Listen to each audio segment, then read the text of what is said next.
Okay, and let's welcome in our folks.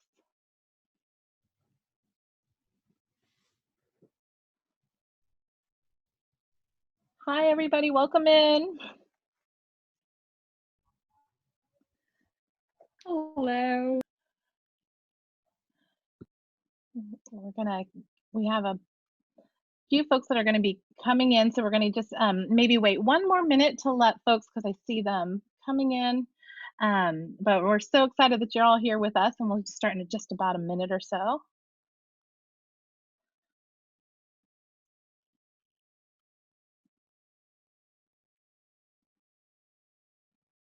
right.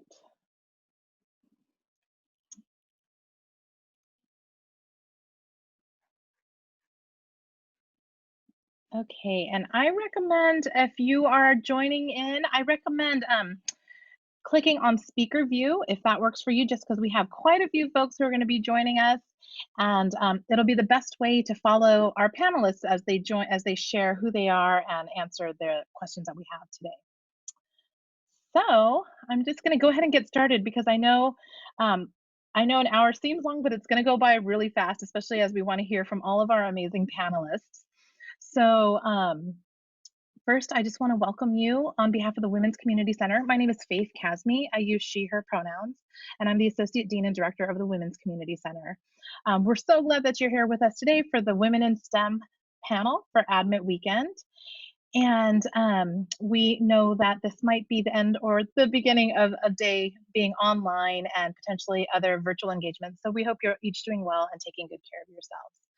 One quick note I want to share about the WCC, which is the Women's Community Center, is that we are a department on campus that's part of the Centers for Equity, Community, and Leadership, and we have a wide range of programs and events. We have student staff and interns who plan and implement opportunities for you to get engaged in issues around gender, equity, identity, and justice. We have specific programs and events and services for women in STEM, including our Women in STEM mentoring program, faculty panels, and a Women in STEM symposium. We also have mental health and well-being issues, programs and events. And we just want to let you know that we exist and we're here to support you on your journey. And we also encourage you to check out our website, which is wcc.stanford.edu. And if you click on that website, we also have a special Admit Weekend website, which we created just for you, with a virtual tour, notes from our students and staff and interns, and more. So just a couple more housekeeping items. If you joined us while I was speaking, we'd love for you to be on speaker view. That way you can see all of our panelists when they're specifically talking. And then also, as you can see, we have the chat feature. And if you all want, we would love for you to shout out and say hello, tell us who you are, where you're from. We welcome you to use this chat to get to know each other. And at the end, we're going to use that chat also for question and answer time. So without further ado, I'd love to start by having our wonderful, amazing panelists introduce ourselves, and we'll go in alphabetical order. So we'll start with you, Alex. Awesome. Thank you, Faith. Hello, everyone. My name is Alex. I use she, her pronouns. I'm a current junior, so class of 2021. I'm studying computer science and minoring in math.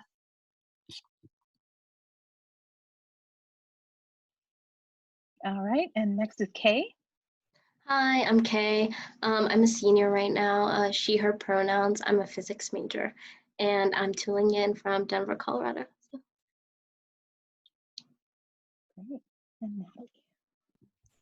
Hi, everybody. My name is Natalie. I use she, her pronouns. I am a current co-term student, so I did my bachelor's in electrical engineering, and I'm working on my master's in EE as well.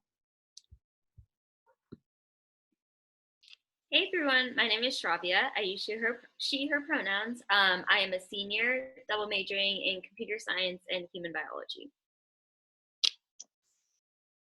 Awesome. I first want to just say thank you so much to all of you for being on this panel.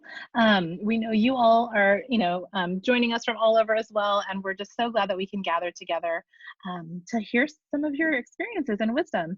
So the first question that we have for you, kind of connecting to the participants that we have here today, is if you can think back to the moment you decided you were going to go to Stanford and share with us a little bit about that moment, and then also your journey into the STEM major that you Um, I guess at first I was super excited to find out that I was accepted. I actually thought it was an April Fool's joke because my result came out on April Fool's. And then I remember like opening up the email and I was like, there's no way I actually got accepted. So I was like all over the moon. I was super excited. There are definitely other schools that I was also looking into, but I really liked the area I was located in, and just the vibe because I had a chance to like visit the school before and really liked it. Of course, like on top of everything else, like just great facility, great professors, and like great programs. So I was super excited to come. And then in terms of like choosing the specific major, I had no idea I'd be studying CS, to be honest. But I knew that I would want to do something related to like math and maybe something computational related, but I wasn't exactly sure like what kind of major I'd be interested in. So similarly, I was super excited to get into Stanford. Like, it was like my dream school, I think. I was definitely also considering other schools, like people were. I pretty much kind of knew I was going to do physics. Like, I was really interested in math, and like I wanted to do like astrophysics, and so I really came into like looking at different colleges from the perspective of like a STEM major. Like, is this program gonna be good for like what I want to study? But then that being said, when I visited different schools, it felt like to me in general, I noticed like a lot of them had pretty strong programs for things for physics or math or things that I wanted to do. And like, it became more important to me like about the fit and that I enjoyed being there and like the culture. So when I went to Stanford, like I really fell in love with it. So. Yeah, similarly, I was super excited, and I want to say congratulations to everybody who is a prospective student. Amazing job, and congratulations to you. Like other people, I was debating going to Stanford and then going to like a very just engineering school. But I think what drew me to Stanford was the ability to really focus in and do engineering and really have really strong resources in that, but also to meet a lot of people who were doing other things and explore my other interests. But I really had no idea I was going to do EE. I didn't even know what that was probably when I was a freshman. So I knew I wanted to do some type of engineering or STEM, and I knew I liked problem solving and math. But it was just a matter of taking classes and figuring that out my first 2 years. Yeah, and again, I want to echo the congratulations. It's a huge accomplishment. Kind of similar to Alex, I believe, like when I got my note, I didn't think to doubt it, but when I showed it to my parents, they were like, it's probably a junk mail. Like, don't believe it. Like, they didn't want me to get my hopes up because I had wanted to go to Stanford since I was 7. And I like had that name like on my like little window that I used to keep in my room. So I was like really excited. I was deciding between a few other schools, but when it came down to it, Stanford just seemed like the right place for me. And I really wanted to go into medicine. However, after coming to Stanford, I actually explored a lot of other different topics, which kind of made me question and re-question that path multiple times. And that led to me questioning my major multiple times. And then I ended up picking multiple because I didn't know which one I wanted to do. So I'm still in that process of questioning, which I think is very common for a lot of people. So yeah. Great. Thank you so much, everybody. And actually, I'd love if we can dive in a little deeper about the major. So I know some of you talked about not knowing what your major was going to be, and some of you were intentional about what you wanted to study. Can you share with us a little bit about how did you pick what you picked, or also if you transitioned between things, or still, what are the important criteria that you thought about and the ways that you made your decisions? I can start with that. So I definitely knew that I wanted to do something math related, but I wasn't exactly sure like what that would mean for me. So I started out by taking like some econ classes and then some like math classes. And also I was like still considering between computer science and mathematical computation, which encompasses both, in my perspective, which includes both CS work and also math and statistics. But what really came down for me was that I became involved in research, and a lot of the research that I wanted to do involved robotics manipulation, and that required more like, I guess, like major specific knowledge in terms of CS. So after getting more involved with that research and like knowing what kind of work I want to do, it just became kind of natural that I choose CS over other areas that I was interested in. But I guess with that said, that doesn't mean that I'm like not still taking classes in other fields or like looking into other majors, because there is still like a very tight connection between CS and math and CS and anything else. So yeah, so that's where I'm at. And I think for me, it like really comes down to the type of classes that I want to take and what aligns best with my interest and the type of education that I want to receive from Stanford.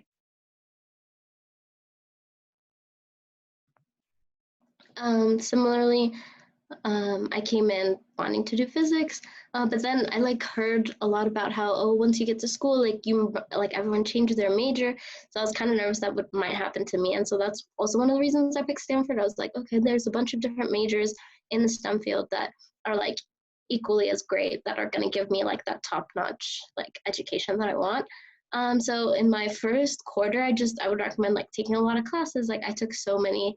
I think I tried like bio and like math, and I was in physics and like and chem for a while, and like psych, and so many areas.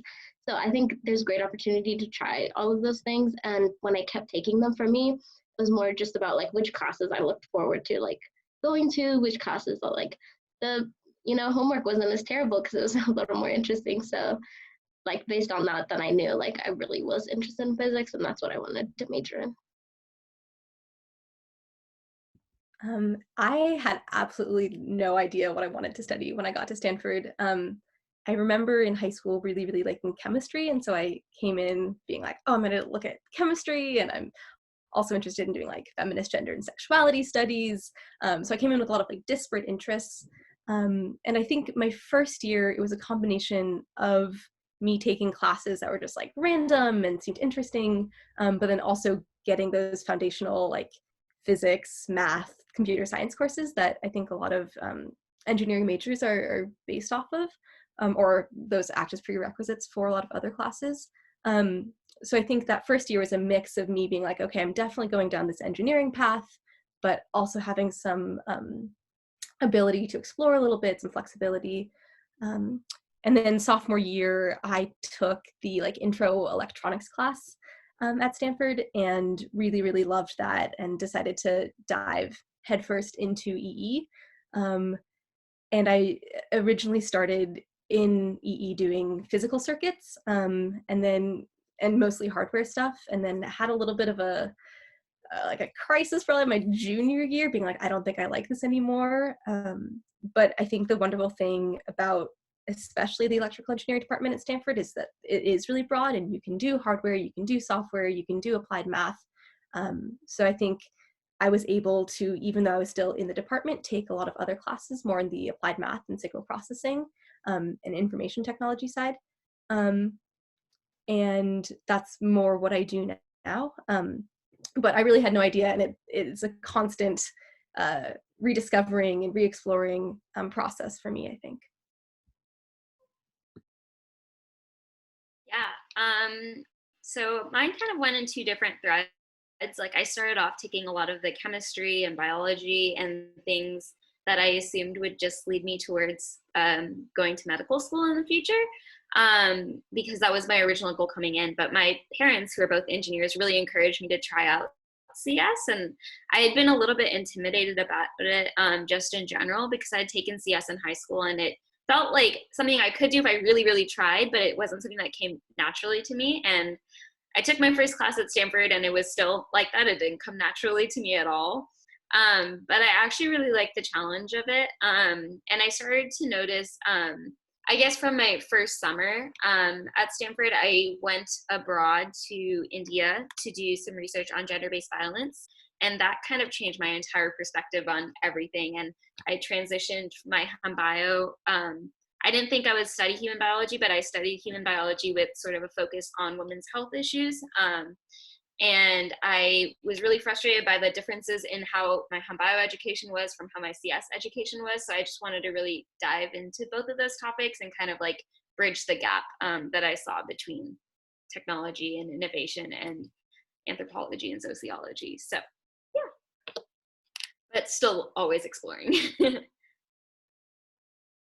Thank you so much, everyone. It's just amazing to hear how many different journeys there can be. And I'm sure for every one of your experiences going in, you've had friends and classmates who've all had their own really individual, independent journeys into their majors. So thank you for sharing yours. The next question we have, because we're the Women's Community Center, we want to ask you about how have gender and other parts of your identity impacted your experience in STEM at Stanford? And feel free to share anecdote stories or support things that in any way that it's impacted. So I wouldn't lie, like STEM education at Stanford is very rigorous and also very difficult. And sometimes like it just takes so much of your time, like it's very hard and difficult. But even with that, I feel like I've generally been very much supported in my journey, especially because of, so I personally really enjoyed doing group works and group projects. And a lot of the group projects that I've worked on have actually been really inspiring and very like positive experience, especially working with like really strong, very smart, just intelligent people and friends. And those groups have always been just a very positive experience, both in terms of like my academics and also just personal growth wise. So that has been really good. And I guess the other thing that I've noticed is as hard and like as challenging as it can be, I feel like there's so many other people who are also experiencing that difficulty. And as a freshman, or when I like first joined Stanford as a freshman, like started taking difficult classes, like I was super nervous to ask any questions at all or try to like connect with anyone else in the class because I was just super intimidated by everyone, like, and I felt like I was always being outsmarted by everyone else in the class. But then as I started to take like more classes and try to get to know people in my class better, I've actually started to realize that like, oh, like I'm not the only person struggling. Like I'm not the only person who came into Stanford without much background knowledge. And it's like totally okay to just acknowledge that, as long as I'm able to like find people who are supportive and who are still like willing to help me. And there are definitely people, like including professors and some really smart, very caring teacher assistants, who are like PhD students or master students, or even like underclass or upperclassmen who've taken courses and are like helping other people study. Like just using those resources has been super helpful, and just connecting with other people who may or may not share similar identities as myself has also been a very positive experience in all of this. Yeah, I feel like I agree with a lot of experiences that Alex has mentioned. STEM at Stanford is definitely so difficult. Like physics was hard. It was harder than I like ever thought anything could be. And it's like when you're kind of, and I feel like a lot of the stress, at least for me, from like in terms of like being a woman or a Black woman in STEM, came from like not seeing that many people who look like me in my classes. And that's like a thing, like pretty much I knew that I was going to encounter at any university that I chose, right? Like if you're a woman or a woman of color majoring in any STEM field. So that was pretty much a given. But kind of for me, like one of the reasons I also picked Stanford was because of like if I saw any opportunities for like support or groups that I could like kind of go into that could help me like navigate that space.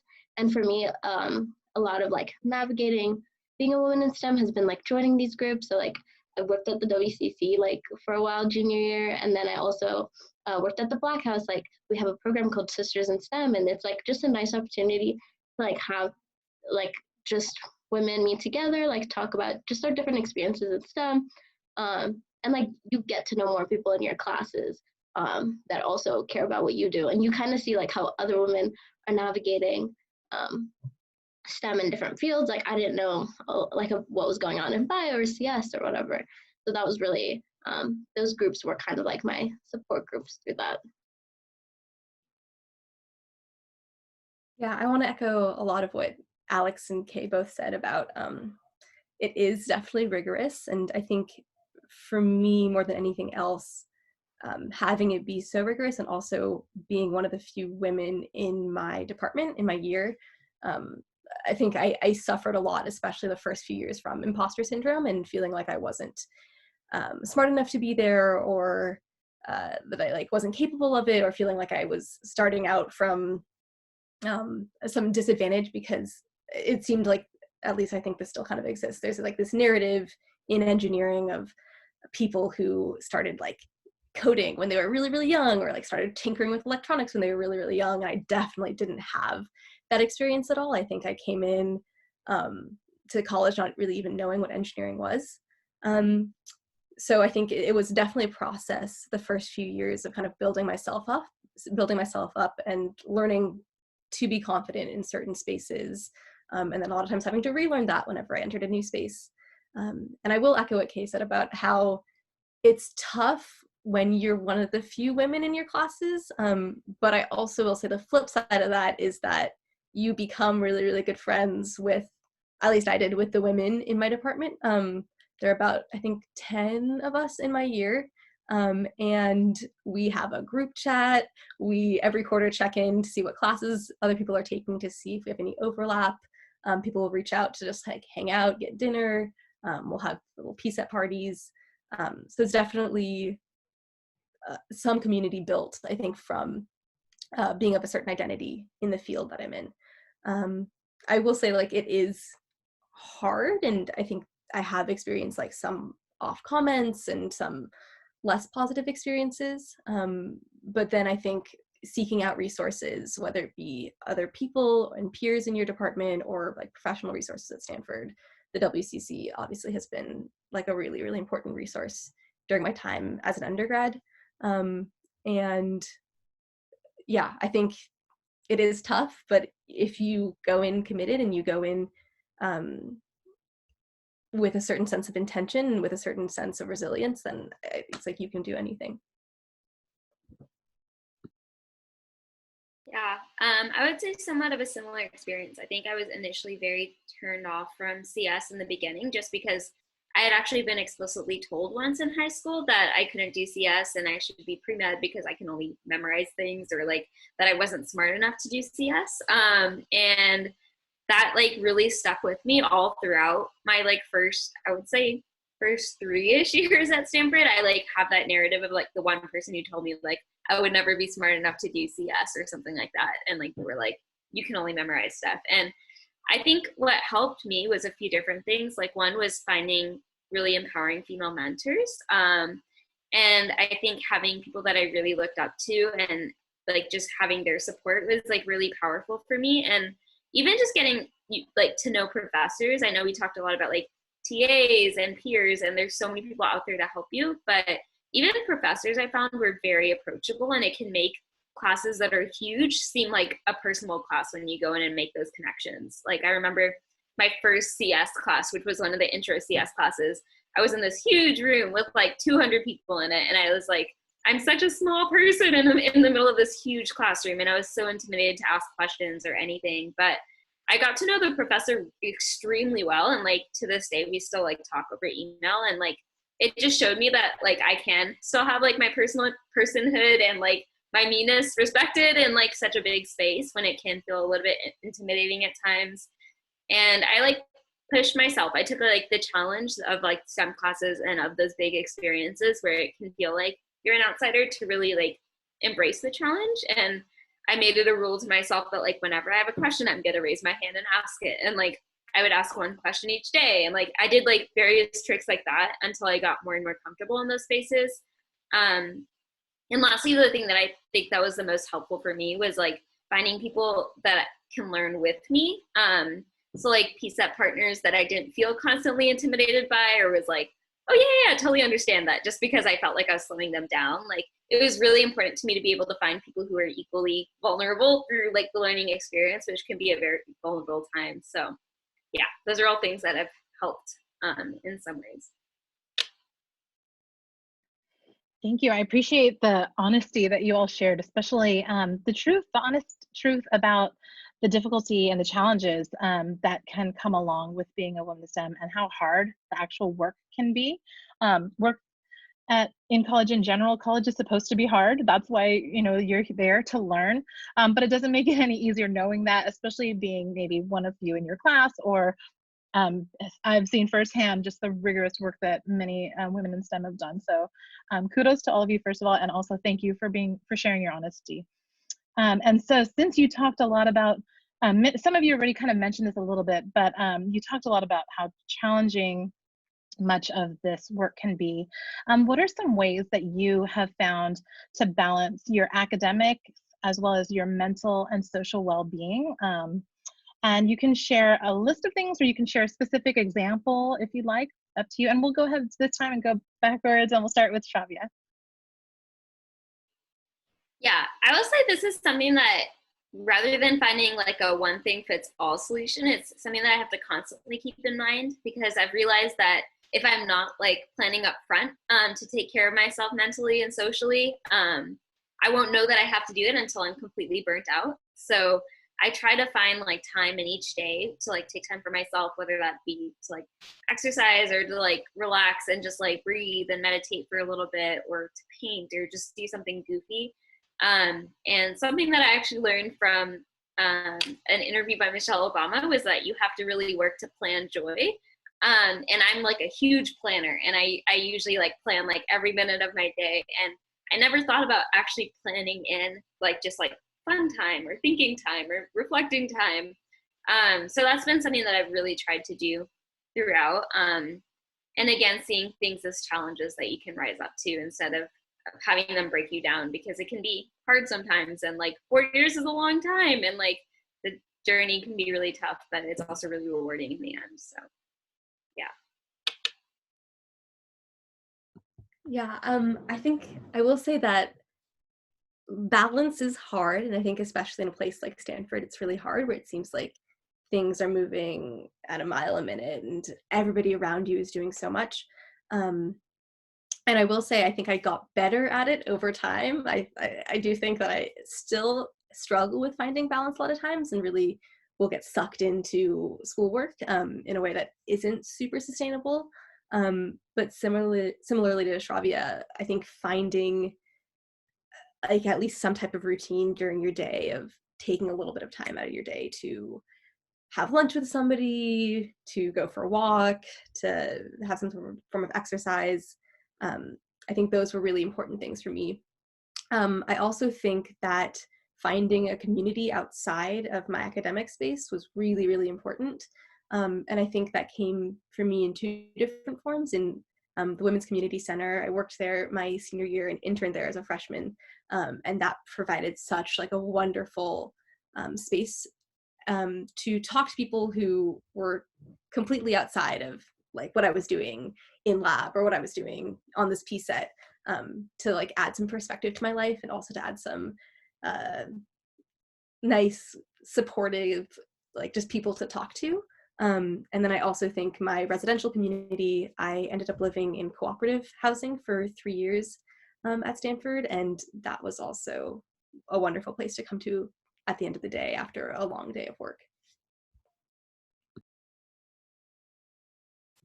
Yeah, I agree with what a lot of people have said. STEM is definitely like really challenging, and you find a lot of times where you're like, an all-nighter has to be done, or like something has to be done, and it's just like, then like you kind of have to do it. But I think like what a lot of people have said about being really intentional about planning time for your like downtime, and for me, a lot of that ways was like joining specific clubs or communities, like Natalie said, or like even just like taking some like classes outside your major. I think that's like really important for me. Like there's so many great classes at Stanford, like even just 1 uniters. Like right now I'm taking like a yoga class, like I'm taking a meditation class. Like there's literally any type of, like if you want to learn to play a new instrument, if you want to learn more about like how to eat well, like just so many variety of classes that'll kind of help you like realize the bigger context of Stanford, because your major is great, and like there's a lot going on there, and there's so much you can absorb there, but there's so much like untapped resources outside your major also that you could really like help you create that balance and give you a bigger perspective. Yeah, kind of echoing what everyone else already said. I think the most important thing for me was like telling myself, or constantly reminding, that I don't have to be productive all the time. Especially because we were all living on campus. Like for me, it was really hard to like set a clear boundary between work and my personal space or personal life.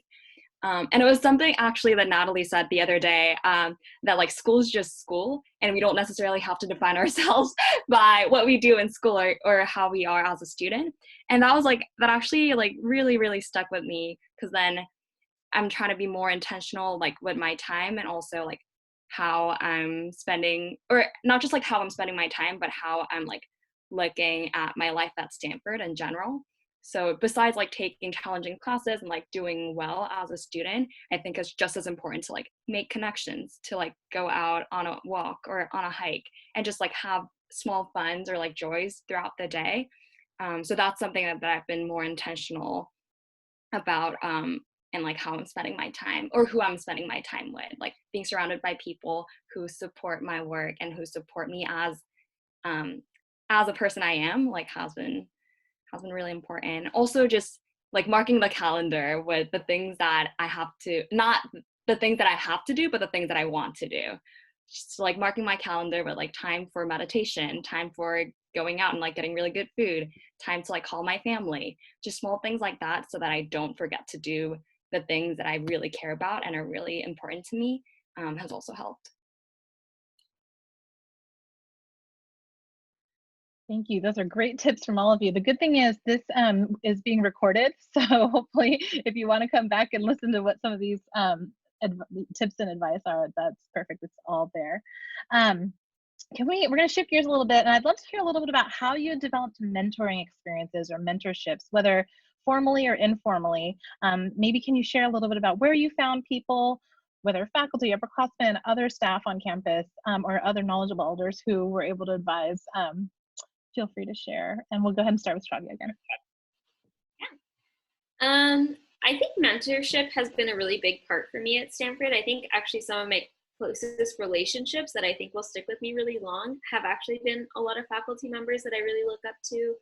And I think a lot of those connections came from classes, but some of them also came from things such as like lab experiences, or just reaching out cold to people that I thought were really interesting, and starting a conversation from there. I found like it was actually very heartwarming to see that people were actually really willing to help, even though they had like crazy, insane schedules. And then in terms of like upperclassmen, I think like my RAs my freshman year were like huge for me. I think fresh RAs tend to play a big role in people's lives, and it was really cool to see very early on, whether it was my RAs or like just people that I met in my classes, they want to help, and there's like very little sense of like this person's like older than me, so like they don't want to interact with me kind of thing. I don't think that's how it works at all at Stanford, or at least I haven't experienced it. So that was really helpful for me in terms of just like having people to like talk to, both personally and professionally. Yeah, I totally agree about the professor and faculty. I think that is one of the best resources as a Stanford student that you have access to, is access to faculty and access to staff as well. And in my experience, people have been really, really warm and welcoming, even with just a cold email. So I wouldn't be afraid to reach out. I also think Stanford is amazing in the fact that there are a lot of events, like a lot of speakers you can go to or panels you can go to. And that I think is one of the greatest and untapped resources by students at Stanford. But a lot of times there will be like a meet and greet, or it's Q&A after, and you can go and talk to people. I've like talked to panelists on at various different events who have been really helpful in just talking about their work and advice they have. And I also think that in terms of upperclassmen, I do think student groups are a great way to do that, or different community centers. It sounds kind of silly, but I sang a cappella my first 2 years at Stanford, and the mentorship and warmth I felt from the upperclassmen, especially the seniors in that a cappella group, was like absolutely incredible. And they became some of my closest friends that first year. Yeah, I agree with what everyone has said. I feel like mentorship can in a way be like some of the most important part of your Stanford journey, and it doesn't necessarily have to come to like from like faculty or things. I think your peers can be great mentors, upperclassmen. And there's a lot of ways to get to know people and do that. Like one way I did also was joining community centers through my classes, and like talking to faculty, or you can like on it, like one of my closest mentors has been my advisor, and really like having someone who's gone through your shoes, done physics, and like pursued that whole route, and is like eager to help other young women like navigate like their Stanford journey, was really inspirational to me. Yeah, there's just a lot of great ways to do it, and also there's, if you want to be a lot more like deliberate about your mentorship, I know there's like a lot of mentoring, like matching things. Like we do one at the WCC where you have like a STEM mentor matching. There's ones through like different community centers. I know El Centro has one. I know like Black House has one, and different community centers have one. So that can be a great way to like be a little more deliberate about mentors you want to get. So mentorship has been a huge, like a very significant part of my Stanford experience. Kind of like Kay and Natalie, I'm working at the Women's Community Center. This is actually my third year. I started out as an intern my freshman year, and then this year I'm working as the Women in STEM coordinator, so like helping out with different mentorship opportunities. And one of the reasons I wanted to help with that work particularly was because I was a mentee last year. So I was a mentee for Women in STEM program my sophomore year, and that like mentorship experience I had was so phenomenal that I wanted to like be part of that program again.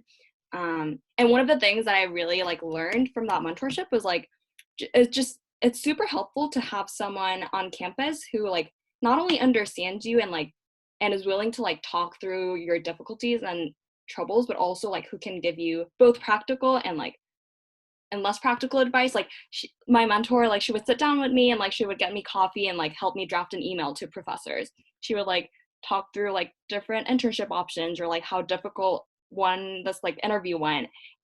She would like sit down with me and like help me process really difficult / like traumatizing tests that I just had. So like all these like little things that I like was super difficult for me to like deal with alone. It was super helpful to have someone who's gone through similar experiences and can help me just walk through some of the like the difficulties in my life. And also just like going back to how much of a community the WCC has been for my Stanford experience. So Faith and Deja and Alicia, I don't know if you guys had a chance to meet them through other events hosted by the Women's Community Center, but they have been also like great mentors. And I just feel so grateful for such a valuable and also like inspiring community that I have there. So just to give a small pitch, like if you do decide to come to Stanford and if you do become interested or like want to have more of a mentorship and also be part of a really great community, you should definitely check out the ambassador or the intern program at the WCC, or just stay in loop just to keep an eye out for the different programming events that we do. Oh, thanks for the love, y'all. And actually, it's really fun to hear, and I loved hearing from all of you about some of the different things you've done outside of the classroom. So aside from the WCC, which we've heard from a few of you, which has been wonderful, what are some other things that you've been involved with outside of your majors on campus? So other groups, hobbies, things that you've done off campus, on campus, and maybe you can throw in if any of you studied abroad or thought about that. And we'll start with Alex this time and go through. Sure. So this is actually something that I started pretty recently, but Stanford has a really great ceramics facility. So you can like just get a membership and then like get unlimited access to the studio where I can just go at any time and like just build ceramics. I was actually introduced to like this opportunity through a friend of mine, but I started going with her and it was really nice. So we would just go on like Friday nights or like Saturday mornings and throw throw clay on a wheel and just like make random stuff, which has been very fun. So just like check out these like random opportunities that are kind of like everywhere and trying to like find the best fit for you. I think is really important. And for me, or I guess like other student groups that I do, I was part of the Korean Student Association my freshman year and also last year, and I'm working as the residential staff for one of the dorms this year.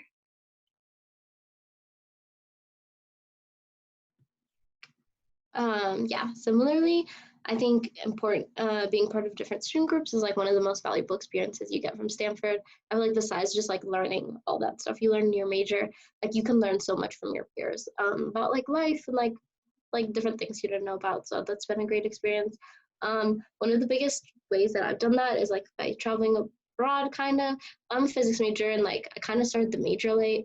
And so I didn't really think I was going to get an opportunity to go abroad. And so I was like pretty upset about that for a lot of the time. But then I got this great opportunity like through summer internships. And like we have like these overseas seminars, which are like just like 2 or 3 weeks where you can go abroad and like they each focus on like different educational opportunities. So that was like hands down one of like the best experiences I've ever had. Like I got to travel to like so many different countries that I never would have and like just got a whole new perspective of the world and you get to meet new people in the process. Yeah.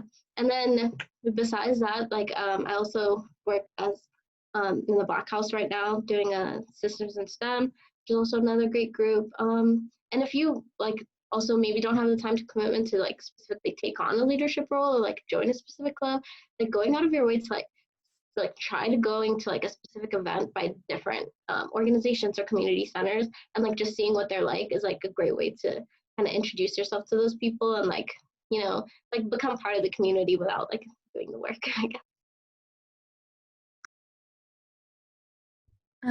Yeah, I think as Alex and Kay both said, I think student groups are an excellent way, especially as a freshman, because they are just so accessible to anybody who wants to join.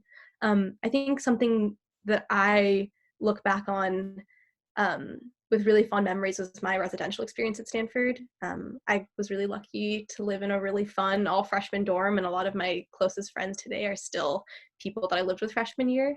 And then I lived in a cooperative house for 3 years, my sophomore through senior year, which is like a alternate housing option on campus where everybody cooks and cleans in the house, and it's like known for a lot of like communal activities. And I love to cook, and so that became one of my like biggest hobbies at Stanford was cooking for myself and cooking for my community during the week. And definitely something that helped me like forget all my stress for at least for a few hours. And I do think that obviously school is important and academics are important, but I think Stanford obviously offers so much more than that. And I think your peers and other students around you, and also ones that are not in your major, are incredibly important resources to talk to learn about. So I would just take advantage of any opportunity you have to engage with others outside of your field. Yeah. So building off of what has been said, I think for me, I actually do not have that many close communities in my residential spaces, which I think made me feel pretty isolated my freshman year because I know everyone had this narrative of like a frosh dorm that they like loved and like connected with everyone with, and like that wasn't my experience. So a lot of my experiences came through extracurriculars. I joined the orchestra pretty early on, and then after that also joined a cultural Indian dance team, which actually ended up being like kind of my home space throughout my time at Stanford. And through the research work I was doing, I was able to travel quite a bit and study all of my summers essentially abroad, which was really helpful for me because I felt like a space that was really my own and where I could like do something that I really enjoyed and loved and like experience other cultures. And that was really cool. And aside from that, I do a lot of like mental health related work and staff the Bridge, which is a peer counseling center, as well as I'm part of the SARA office, which is one of the relationship abuse centers, and they help with like fostering healthy relationships and like relationship advice and education. So yeah, those have been really cool spaces for me, and I like think that having those communities has been really special. Awesome. Thank you all so much. It's like, where do you find the time in the day for everything? But it is manageable. And it's, I think, kind of prioritizing and finding out what works. And it sounds like you all have been navigating that really well. So what we're going to do is I'm going to save the last question that we have prepared to end our call. But what we have now is about 15 minutes that I'd love to open it up for Q&A. And we got our first question in the chat. And anybody out there, if you have questions for our panelists, please feel free. They can be either for all of, or just a general question, or if you want to ask a specific question, try to make your questions something that would be relevant to other folks as well. So the first question we have is from Jaden. Thank you, Jaden. The question is Duck syndrome something that feels that like it's part of Stanford culture? And the second question is a separate question. What made you choose Stanford over other colleges or other top schools or Ivies? So not everyone has to answer everything, but if you want to tackle that with the first question about Duck syndrome, can you explain what that is and share if you feel like it's part of Stanford culture?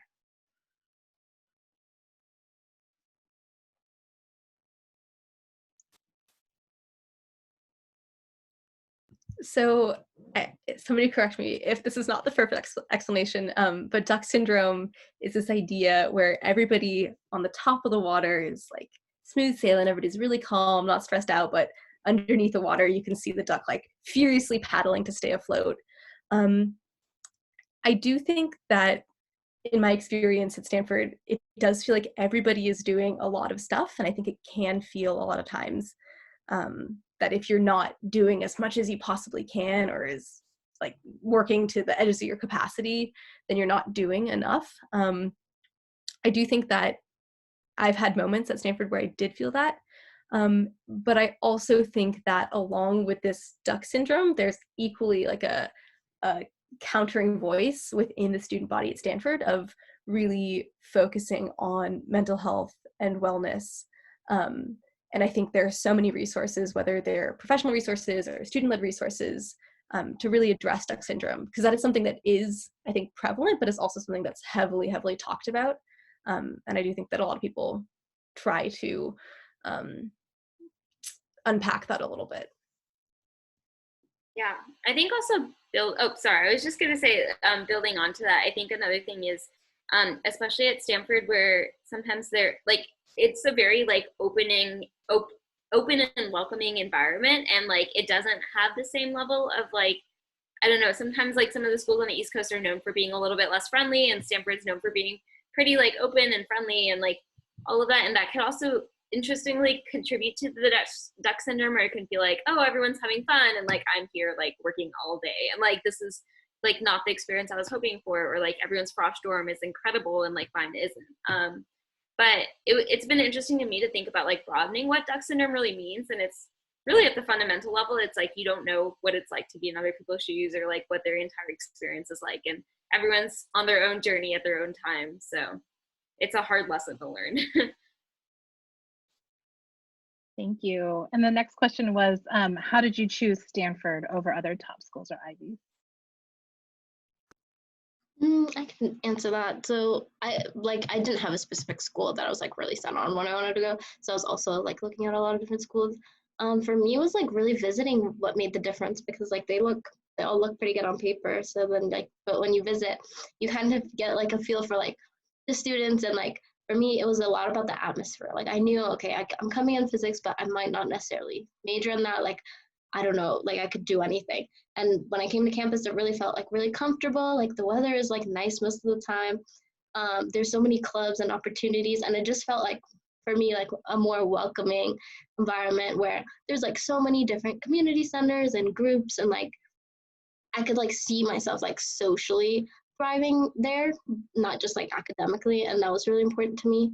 So yeah. And in lieu of visiting, I think a lot of the spaces have done a really great job of trying to create virtual tours. There's a lot of departments on campus that have Instagram where you can follow them live and see what students in the departments or in those programs have to say. So, but I feel you, Kay. And I think also just getting to be, the fact that you're here on this panel and listening to current students is a great way of getting that feel. Just to tack on really quickly, I don't know who in this like room is deciding between like a place like Stanford that has a lot of different departments, or a place that is like more engineering focused. When I was deciding between Stanford and like a very engineering-y school. And I think obviously both places offer incredible academic opportunities, but like Hay said, I think the social atmosphere at Stanford and also the fact that you are able to kind of cross a lot of different disciplines, even if you don't like dive into it deeply, you get to like definitely try a lot of things along the way, was really attractive to me. Okay, great. So we do have quite a few questions coming through. One question we have next, and so we'll just try to maybe do one person, or if you have something really burning to say, jump in. The next question is from Lindsay. How have you experienced and responded to sexism on campus? I can jump in on that one. I think something that I have tried to do is first, like being able to identify it and like label it for myself has been pretty helpful, because I think originally if I've experienced sexism or something that really hurts, like it used to impact me a lot personally and I wouldn't vocalize it at all. And I've gotten better about vocalizing it, because I think a lot of times people have good intentions, they just don't understand their impact. And like a small example, I was in like a team meeting with like 4 other men, and like none of them realized this, but every time I said something, they had like immediately rejected me. Whereas all of their ideas were getting heard and like my ideas were being immediately shut down. And I actually started keeping a tally of every time I was shut down and like they said the same idea as me, but like didn't realize that they had shut me down previously. And at the end, I shared it with one of my close friends who was in that group. And I was like, hey, just FYI, like this has been something that's been reoccurring. And like, I just wanted to show you. And he was like, oh my gosh, I had zero idea about this at all. Like, so, and it was like a crazy thing for me to do, because I was like, I don't want to be rude at all, but like, I just want to share my experience. And it actually worked really well. So I think just like taking it as a learning opportunity has been helpful. Thanks so much, Stravia, for sharing that. And it requires some courage sometimes to do that. So kudos to you for taking that opportunity. We've got a few different questions on research as well as studying abroad. So maybe if any of you studied abroad, where did you study and how did that work in terms of also like completing your coursework and making sure you're on time? And also if you engaged in research at all, anyone can share what that experience was like.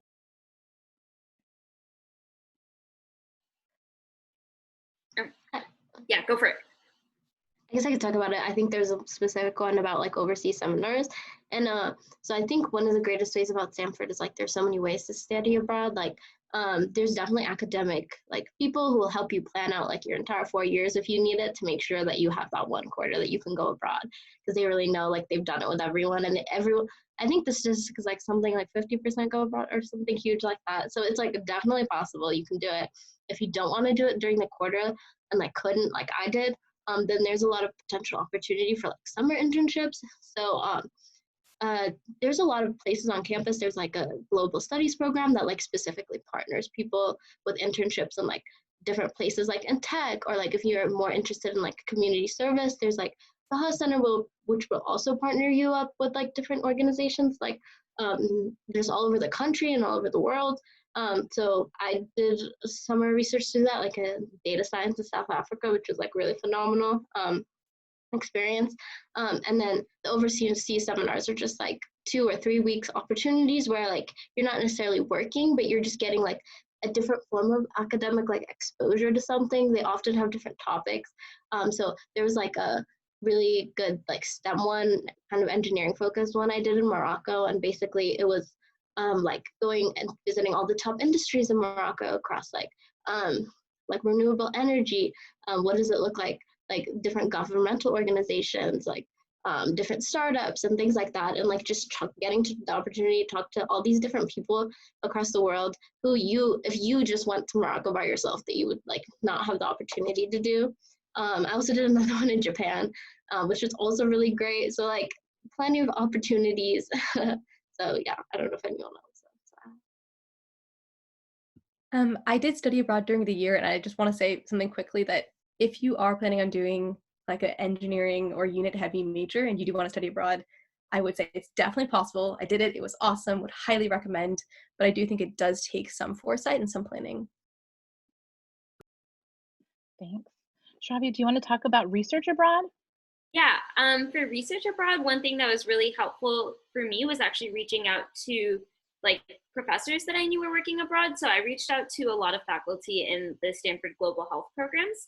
And through that, I was able to participate in a lot of their global health work and global health research, which offered like a slightly different lens, but didn't require me to take a lot of time out from my school year. So I did work both in India, Southeast Asia, and in Kenya. So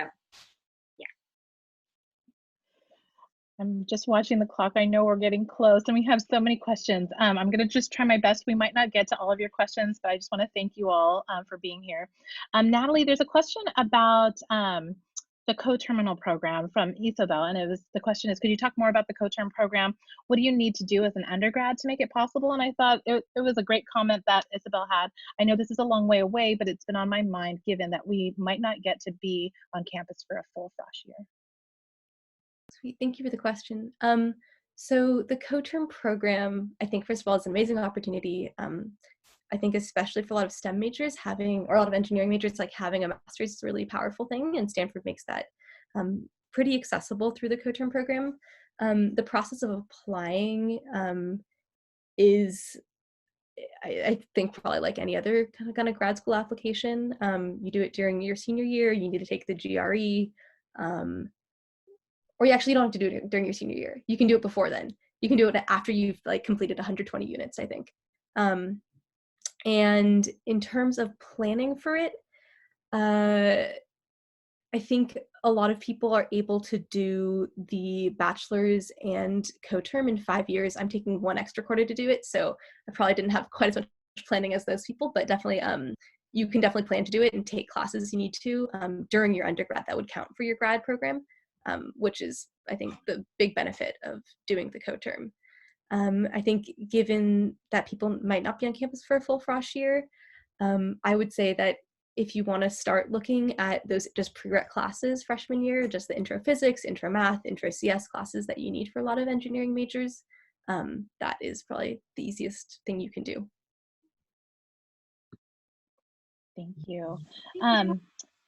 So I also know that there's a few more questions, but I want to make sure that I get back to the panelists on the question that I was saving from the prepared questions, which is about a big piece of advice. But I just want to say before we end that if you do have further questions, Alex is our current Women in STEM coordinator, and her information is on our website.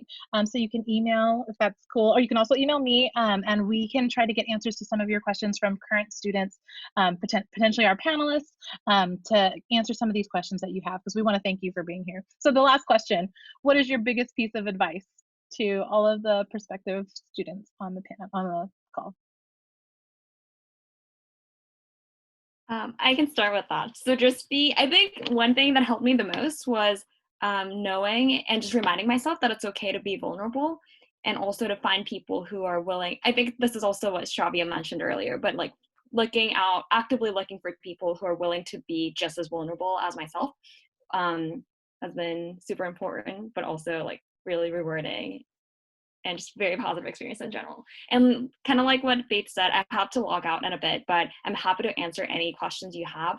And if there's anything that I can't answer myself, I can like redirect them to our panelists or anyone else who might know better. So feel free to just send me any emails and ask more questions if you have any.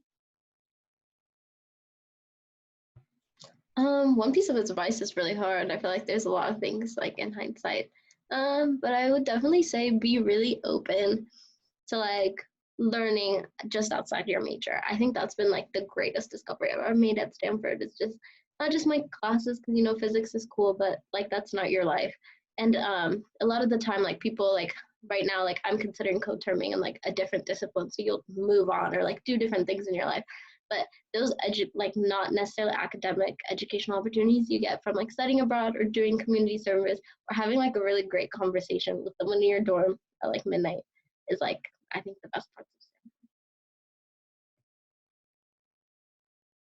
of I think the biggest piece of advice, similar to Kay, is that obviously Stanford academics are incredibly important and you're going to school to go to school, but there's so much to a college experience that is not academics. And I think looking back, the things that I most fondly think about are the times I said yes to things that I hadn't considered before, or were scary or new, or like delve deep into conversations or relationships with people. I just think there's so many amazing opportunities to really connect with so many different people at Stanford. So definitely take advantage of that. And I would think my biggest piece of advice is be your own biggest advocate, and like have your own back. And I think that goes back to like what we talked about with the duck syndrome and many different things. Everyone's journey is different, and you got to stand up for you. So feel free to take that space and like have ownership of that, because it's really important. Thank you all so much for being with us. Panelists, let's give them a round of applause and snaps. Thank you all so much for being here. Also, thank you to everyone who joined us. Please be well and take good care of yourselves. We welcome you to continue the conversation. If you have questions, to email us, and hope you all are doing all right and have a good evening, good afternoon, good morning from wherever you are. Take care, everyone. Bye.